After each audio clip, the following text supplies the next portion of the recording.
Hello dear students, আজিৰ এই ভিডিঅ'টিত অসম জাতীয় বিদ্যালয়ৰ চতুৰ্থ শ্ৰেণীৰ ইংলিছৰ লেসন নাম্বাৰ 6 এ লেসন লাৰ্নড এই লেসনটিৰ পাঠভিত্তিক যিখিনি প্ৰশ্ন আছিল এই প্ৰশ্নখিনিৰ উত্তৰখিনি কৰি দিয়াৰ লগতে বুজাই দিবলৈ তোমালোকক চেষ্টা কৰিম। তোমালোকে ভিডিঅ'টি মনোযোগেৰে শেষলৈকে চাই থাকিবা। এক নম্বৰটো চোৱাচোন কি দিছে। এক নম্বৰত দিছিল answer the following questions in complete sentences, অৰ্থাৎ ইয়াতে কেইটামান প্ৰশ্ন দিয়া আছে। সেই প্ৰশ্নকেইটাৰ উত্তৰ আমাক কি কৈছে, কমপ্লিট সেন্টেন্সেছ অৰ্থাৎ সম্পূৰ্ণ বাক্যত সেই প্ৰশ্নকেইটাৰ উত্তৰ আমাক লিখিবলৈ কৈছে। প্ৰথম যেটো প্ৰশ্ন আছিল এইটো চোৱাচোন। প্ৰশ্নটো দিছিল হোৱাই ইজ জুৰি এক্সাইটেড। জুৰি কিহৰ কাৰণে এক্সাইটেড হৈ আছিল সুধিছে। নেক্সট প্ৰশ্নটো চোৱা বি নম্বৰটো। প্ৰশ্নটো আছিল হুৱেৰ ইজ জুৰি ৱেইটিং, অৰ্থাৎ জুৰিয়ে ক'ত বা কোনখিনি ঠাইত অপেক্ষা কৰি আছিল, ৱেইট কৰি আছিল কাৰোবালে সুধিছে। গতিকে ইয়াৰে উত্তৰসমূহ তোমালোকে এনেধৰণে লিখিবা। তোমালোকে লিখিবা Juri is excited because her maternal uncle is coming to their home. Juri কিহৰ কাৰণে এক্সাইটেড হৈ আছিল? জুৰি এক্সাইটেড হৈ আছিল কাৰণ এজন মেটাৰ্নেল আংকল আছিলে, তেওঁলোকৰ ঘৰলৈ আহিব, হয়নে? সেই আংকলজন আহিব বুলি গম পাই জুৰি এক্সাইটেড হৈ আছিলে। ঠিক আছে। নেক্সট প্ৰশ্নটো চোৱা এতিয়া বি নম্বৰটো। প্ৰশ্নটো আছিল হুৱেৰ ইজ জুৰি ৱেইটিং, অৰ্থাৎ জুৰিয়ে ক'ত বা কোনখিনি ঠাইত অপেক্ষা কৰি আছিলে। এনেধৰণে লিখিবা জুৰি ইজ ৱেইটিং in the front doorway of her house. জুৰিয়ে তেওঁলোকৰ ঘৰৰ যিখন দুৱাৰ আছিল সেই দুৱাৰখনত কি কৰি আছিল? তাই অপেক্ষা কৰি আছিল। ঠিক আছে, এনেধৰণে লিখিবা। এতিয়া চোৱা তোমালোকে চি নম্বৰ প্ৰশ্নটো। প্ৰশ্নটো আছিল what did Juri want to have for breakfast, অৰ্থাৎ জুৰিয়ে ব্ৰেকফাষ্টত কি বিচাৰিছিল? অৰ্থাৎ ব্ৰেকফাষ্টত খাবৰ কাৰণে জুৰিয়ে কি বিচাৰিছিল সুধিছে। আনসাৰটো এনেধৰণে লিখিবা Juri wanted to have chicken burgers for her breakfast. জুৰিয়ে কি বিচাৰিছিল? চিকেন বাৰ্গাৰ বিচাৰিছিল ব্ৰেকফাষ্টত। ঠিক আছে, আৰু ৰাতিপুৱাৰ আহাৰত কি খাব বিচাৰিছিল? চিকেন বাৰ্গাৰ জুৰিয়ে খাব বিচাৰিছিলে। নেক্সট প্ৰশ্নটো চোৱা এতিয়া ডি নম্বৰটো। What is the name of Juri's mother. জুৰিৰ মাকৰ নামটো কি আছিলে সুধিছে। তোমালোকে লিখিবা এনেধৰণে the name of Juri's mother is Nilu. জুৰিৰ মাকৰ নাম নীলু আছিলে। ঠিক আছে, এনেধৰণে লিখিবা। আৰু যদি অনলাইন ক্লাছ কৰিব বিচৰা আমাৰ সৈতে আমাৰ এপটো ডাউনলোড কৰি ল'বা। তাত তোমালোকে তোমালোকৰ কিতাপৰ প্ৰত্যেকটো ছাবজেক্টৰ প্ৰত্যেকটো লেচনৰ প্ৰত্যেকটো কুৱেশ্যনৰ আনসাৰ তাত তোমালোকে পাবা। লগতে কিবা যদি নোৱাৰা থাকে বা বুজি নোপোৱা থাকে সেইটো আমাক তাত তোমালোকে সুধিব পাৰিবা। আমি তোমালোক গোটেইখিনিৰ আনসাৰ তোমালোকক দিম অথবা ভিডিঅ' বনাই হ'লেও তোমালোকক বুজাই দিবলৈ চেষ্টা কৰিম। এতিয়াই ডেছক্ৰিপশ্যনত চেক কৰা, তাত আমাৰ এপটোৰ লিংক দিয়া আছে, অথবা আমাক হোৱাটছআপত মেছেজ কৰি ইয়াৰ বিষয়ে সোধা। নেক্সট প্ৰশ্নটো তোমালোকে চোৱাচোন। প্ৰশ্ন নম্বৰ হৈছে ই। What is the name of Juri's uncle. জুৰিৰ আংকলজনৰ নাম কি আছিলে? জুৰিজন আংকল আছিলে, তেওঁৰ নাম কি আছিলে সুধিছে। তোমালোকে লিখিবা এনেধৰণে the name of Juri's uncle is Bikash Talukdar. জুৰিজন আংকল আছিলে, তেওঁৰ নাম আছিলে বিকাশ তালুকদাৰ। ঠিক আছে, তোমালোকে মনত ৰাখিবা।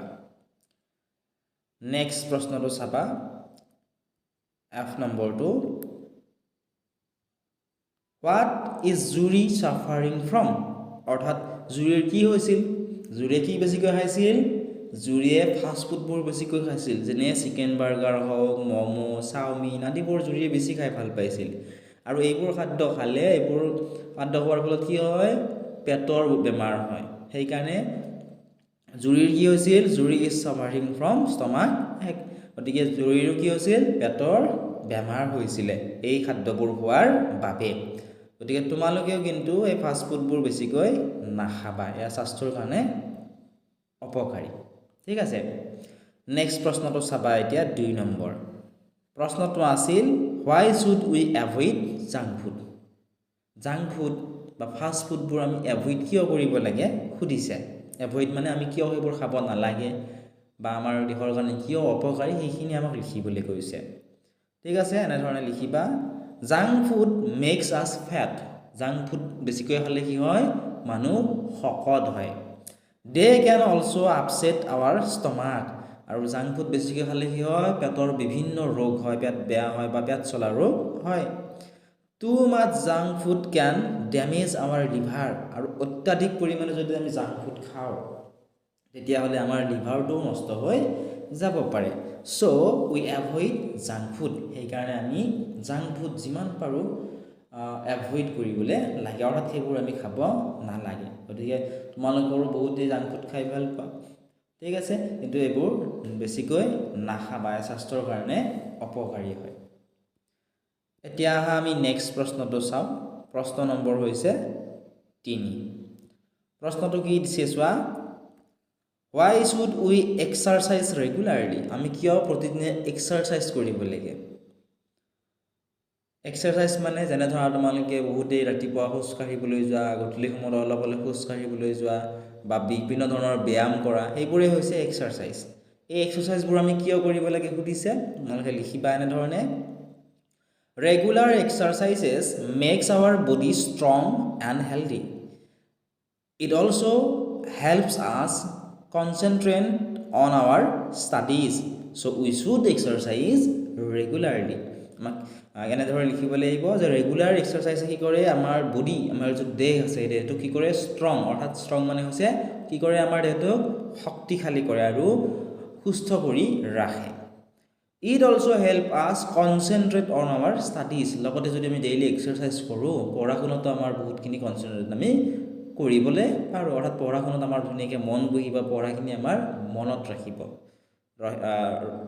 ৰৈ যাব ঠিক আছে সেই কাৰণে আমি কি কৰিব লাগে সদায় বা ৰেগুলাৰলি আমি কি কৰিব লাগে এক্সাৰসাইজ কৰিব লাগে এক্সাৰসাইজ কৰিলে বিভিন্ন ধৰণৰ বেমাৰ আজাৰৰ পৰা আমি হাত সাৰি থাকিব পাৰো আশা কৰিছো ধুনীয়াকৈ তোমালোকে বুজি পালা ষ্টুডেন্টস এতিয়া আমি Question number 4 to চাওয়া হা তোমালোকে কিতাপখন উলিয়াই লবা তেতিয়া আৰু ভালদৰে তোমালোকৰ বুজি পোৱাত সুবিধা হ'ব ঠিক আছে Question number 4 to চাবা Question to দিছিল write whether the following sentences are true or false অৰ্থাৎ ইয়াতে তলত কেইটামান আমাক কি দিছে বাক্য দিছে তোমালোকে কিতাপখন চাবা পৰা কিতাপখনটো তোমালোকে 4 নম্বৰ প্ৰশ্নটো দেখিবলৈ পাবা যে কেইটামান বাক্য ধুনীয়াকৈ আমাক দিছে সেই বাক্যকেইটা পঢ়িব দিছে পঢ়ি সেই বাক্যকেইটা সঁচা নে মিছা আমাক সুধিছে যদি সঁচা হয় আমি আনসাৰত সঁচা বুলি লিখিব দিছে অৰ্থাৎ ইংলিশত ট্ৰু বুলি লিখিব দিছে আৰু যদি মিছা হয় ফলছ বুলি লিখিবলৈ কৈছে এতিয়া আমি প্ৰথম বাক্যটো চাওঁ আহাচোন কি দিয়া আছে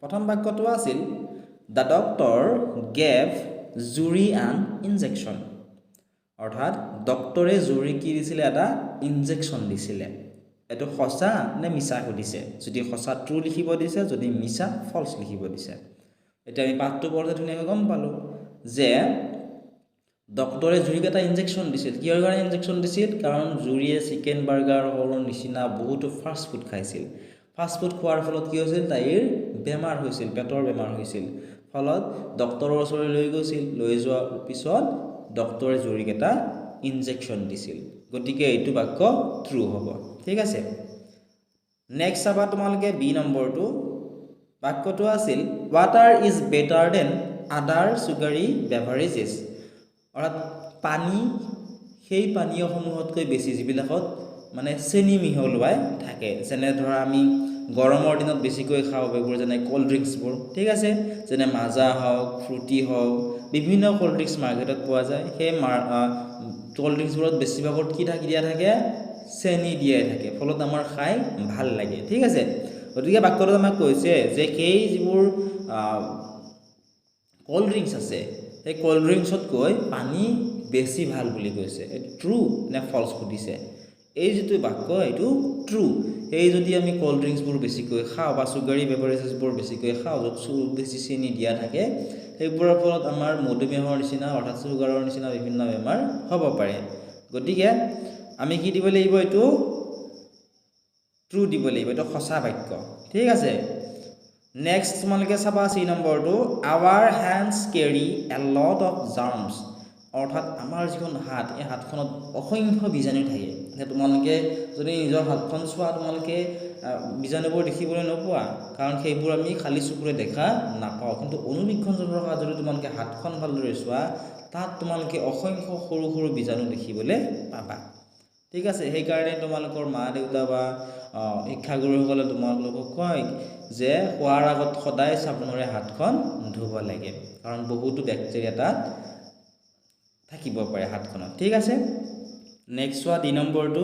ডি নম্বৰত দিছিল we should not wash our hands before eating, অৰ্থাৎ ইয়াতে কি কৈছে, উই মানে হৈছে আমি, should not wash our hands before eating, অৰ্থাৎ আমি খাদ্য খোৱাৰ আগত আমাৰ হাত দুখন ভালদৰে ধুব নালাগে। গতিকে এইটো সঁচা হ'বনে? নিশ্চয় নহয়। গতিকে আমি কি লিখিম? ফলছ লিখিম। ঠিক আছে, নেক্সট চোৱা, fresh fruits and vegetables make আছ চিক, অৰ্থাৎ ফ্ৰেছ ফ্ৰুট আৰু ভেজিটেবল অৰ্থাৎ শাক পাচলিয়ে আমাৰ বেমাৰ আজাৰ কৰে। গতিকে তেনেকুৱা নহয়, এইটো ফলছ হ'ব। কিহৰ কাৰণে? কাৰণ ফ্ৰেছ অৰ্থাৎ সতেজ ফল মূল আৰু শাক পাচলি খালে তাত বহুতো ভিটামিন পোৱা যায়, বহুতো আমাৰ দেহৰ কাৰণে প্ৰয়োজনীয় বস্তু তাত পোৱা যায়। গতিকে সেইবোৰে আমাৰ বেমাৰ নকৰে, সেইকাৰণে ফলছ লিখিব লাগিব।